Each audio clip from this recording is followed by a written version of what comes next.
రాజన్న సిరిసిల్ల జిల్లా తంగళ్లపల్లె మండలంలోని టెక్స్టైల్స్ పార్క్లో అగ్ని ప్రమాదం సంభవించింది.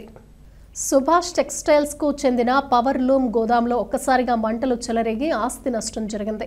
అగ్నిని గమనించిన స్థానికులు వెంటనే ఫైర్ సిబ్బందికి సమాచారం ఇవ్వగా వారు సంఘటన స్థలానికి చేరుకుని మంటలను అదుపులోకి తెచ్చారు. గోదాంలో నిల్వ ఉంచిన పత్తి మిషనరీలు మంటల్లో దగ్ధమయ్యాయి. సంఘటన స్థలానికి పోలీసులు చేరుకుని పరిస్థితి పరిశీలిస్తున్నారు.